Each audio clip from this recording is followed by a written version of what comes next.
Hello बच्चों, let's read this question. The question says the standard enthalpies of formation of Al2O3 and CaO are -1675 kilojoule per mole and -635 kilojoule per mole respectively for the reaction 3CaO plus 2Al which gives 3Ca plus Al2O3.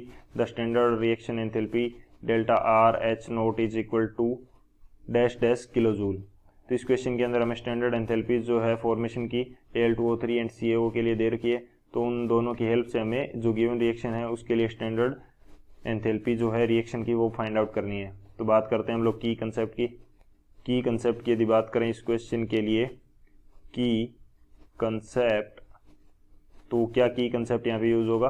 First जो की concept यहाँ पे use होने वाला है वो हमारे पास होगा हेंस लो. तो हेंस लो बेसिकली क्या कहता है कि जब कोई एक रिएक्शन क्या होती है, दो या दो से ज़्यादा रिएक्शन का सम होती है, तो उस पर्टिकुलर रिएक्शन के लिए जो एंथैल्पी चेंज होगा वो भी उन अलग अलग रिएक्शन के एंथैल्पी चेंज के सम के इक्वल हो जाएगा. तो यहाँ पे यदि मैं इसको वर्डिंग के रूप में लिखता हूँ तो ये हमारे पास क्या होगा, when there is one reaction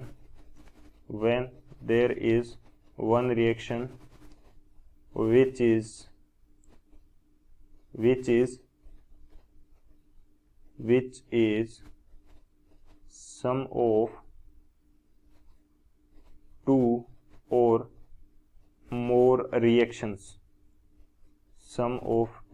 more reactions, then enthalpy change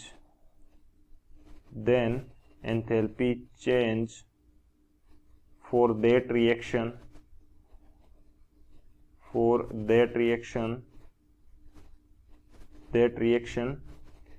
enthalpy change of that reaction is the sum of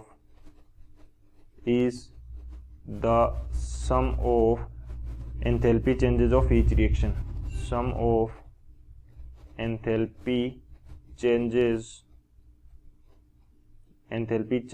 of each reaction. यदि यहाँ पे इस वर्डिंग को एक सिंपल मैथमेटिक्स से समझने की कोशिश करें तो वो हमारे पास क्या होगी. मैं मान लेता हूँ कि जो मेरे पास रिएक्शन क्या है, फर्स्ट रिएक्शन एंड रिएक्शन जो सेकंड है वो कंबाइन होके क्या बनाती है, रिएक्शन थर्ड बनाती है. तो थर्ड रिएक्शन के लिए जो एंथैल्पी चेंज होगा डेल्टा थर्ड H वो किसके इक्वल होगा, delta first H plus delta second H के सम के इक्वल हो जाएगा. ये इस स्टेटमेंट के अंदर हमें बताया गया है. तो ये हमारा हेंस लो होगा. तो ये हमारा मेन की कंसेप्ट है. इस की कंसेप्ट की हेल्प से हम इस क्वेश्चन को सोल्व करेंगे. अब हम बात करते हैं कि एंथैल्पी ऑफ फॉर्मेशन किस प्रकार से लिखा जाता है. एंथैल्पी ऑफ फॉर्मेशन के लिए हम रिएक्शन किस प्रकार से लिखेंगे ताकि हम हेंस लो अप्लाई कर पाएँ. तो यहाँ पे मैं बात करता हूँ एंथैल्पी ऑफ फॉर्मेशन की. एंथैल्पी ऑफ फॉर्मेशन, तो इसको एग्जांपल से समझेंगे. एग्जांपल हम लेंगे जो हमें क्वेश्चन के अंदर दे रखा है Al2O3 एंड CaO. तो बेसिकली यदि मैं यहाँ पे बात करना चाहूँ कि एंथैल्पी ऑफ फॉर्मेशन होता क्या है, यदि हमें किसी पर्टिकुलर सब्सटेंस का एक मोल बनाना है उसके एलिमेंट्स से, और उसके एलिमेंट्स क्या हैं, अपनी मोस्ट स्टेबल रेफरेंस स्टेट के अंदर है, तो उस सब्सटेंस का एक मोल बनाने में जो एंथैल्पी चेंज होगा उसको क्या बोला जाता है, एंथैल्पी ऑफ फॉर्मेशन.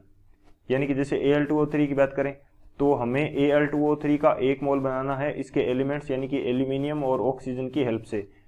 और इसके लिए कंडीशन क्या है कि एल्यूमिनियम एंड जो ऑक्सीजन है वो अपनी स्टैंडर्ड रेफरेंस स्टेट के अंदर होनी चाहिए. तो ये मैं यहाँ पे बात करता हूँ Al2O3 के फॉर्मेशन की जो रिएक्शन है उसकी. तो ये किस प्रकार से बनेंगे, हमारे पास एलिमेंट क्या है, एल्यूमिनियम है जो कि रेफरेंस स्टेट इसकी क्या होती है, सॉलिड होती है, प्लस और सेकंड हमारे पास एलिमेंट क्या है, ऑक्सीजन, और इसकी स्टैंडर्ड रेफरेंस स्टेट क्या होती है, मोस्ट स्टेबल रेफरेंस स्टेट क्या होती है, गैसियस. ये दोनों मिलके हमें क्या देंगे, Al2O3 देंगे जो किस स्टेट के अंदर होगा, यहाँ पे Al2O3 के स्टेट की डिफाइन करना कोई ज़्यादा रिक्वायरमेंट नहीं है. हमें मोस्ट स्टेबल रेफरेंस स्टेट किन की देखनी है, उसके एलिमेंट्स की जिनसे वो बन रहा है. अब हम इस इक्वेशन को क्या कर लेते हैं, बैलेंस कर लेते हैं। तो यहाँ पे मेरे पास क्या आ जाएगा, 2 आ जाएगा, और यहाँ मेरे पास कितना आ जाएगा, 3/2 आ जाएगा। तो ये रिएक्शन हो जाएगी बैलेंस। और इसके लिए जो हमारे पास एंथैल्पी ऑफ फॉर्मेशन जो दी है, standard enthalpy of formation delta H0 जो हमें दिया है इस रिएक्शन के लिए, वो हमें कितना गिवन है, -1675 किलोजूल पर मोल। ये हमें इस रिएक्शन के लिए फॉर्मेशन, स्टैंडर्ड फॉर्मेशन एंथैल्पी दे रखी है। सेकेंड हमें बात की है CaO के लिए। तो कैल्शियम ऑक्साइड के लिए जो इसके एलिमेंट्स हैं वो क्या है, कैल्शियम है, और इसकी स्टैंडर्ड रेफरेंस स्टेट क्या होती है, सॉलिड होती है। और सेकेंड एलिमेंट क्या है, O2 है, और उसकी रेफरेंस स्टेट क्या होती है, गैसियस। ये दोनों मिलके क्या बना रहे हैं, CaO। अब यदि इस रिएक्शन को बैलेंस करना है तो इसको मैं हाफ कर दूंगा, इसको मैं क्या कर दूंगा, हाफ कर दूंगा। तो इस रिएक्शन के लिए जो फॉर्मेशन एंथैल्पी स्टैंडर्ड में हमें दी गई है वो कितनी है, -635 किलोजूल पर मोल। तो इस प्रकार से लिखी जाती है एंथैल्पी ऑफ फॉर्मेशन की रिएक्शंस। और यहाँ पे एक चीज ध्यान पे दें, तो हमने 1 मोल ही बनाया है, और जो इनकी यूनिट्स है एंथैल्पी ऑफ फॉर्मेशन की वो भी किलोजूल पर मोल के अंदर है। तो ये दो हमारे मेन की कंसेप्ट होंगे। अब इन दोनों जो रिएक्शंस है एंथैल्पी ऑफ फॉर्मेशन, इनकी हेल्प से हम जो क्वेश्चन की रिक्वायर्ड रिएक्शन है वो बनाएंगे और हेंस लॉ अप्लाई करेंगे। तो बात करते हैं सॉल्यूशन की। सॉल्यूशन की यदि बात की जाए इस क्वेश्चन के लिए, तो सॉल्यूशन हमारे पास क्या हो जाएगा, हमें बोला गया कि हमें क्या बनाना है, जो रिएक्शन दी है वो है 3CaO plus 2 aluminium which gives, ये हमें क्या देता है, 3 कैल्शियम प्लस Al2O3। ये हमारी क्या है, डिजायर्ड रिएक्शन है। और इस रिएक्शन के लिए जो हमारे पास स्टैंडर्ड एंथैल्पी चेंज होगा वो हमें क्या करना है, फाइंड आउट करना है। तो अब यदि इनको, इस रिएक्शन को मैं पहले वाली दोनों रिएक्शन से बनाने की कोशिश करूं तो वो मेरे पास क्या होगा, वो मेरे पास होगा कि यदि मैं रिएक्शन फर्स्ट को क्या कर देता हूं, ऐड कर देता हूं किसके अंदर, तो यहां पे मैं क्या बात करूं, इक्वेशन जो मेरे पास फर्स्ट है उसको मैं माइनस कर दूंगा, किस में से, 3 टाइम्स कर दूंगा इक्वेशन सेकंड। इक्वेशन सेकंड को क्या कर दूंगा, 3 टाइम्स कर दूंगा, और उस 3 टाइम्स की हुई इक्वेशन सेकंड को इक्वेशन फर्स्ट में से माइनस कर दूंगा, तो मेरी ये डिजायर्ड इक्वेशन है जो मेरे को मिल जाएगी।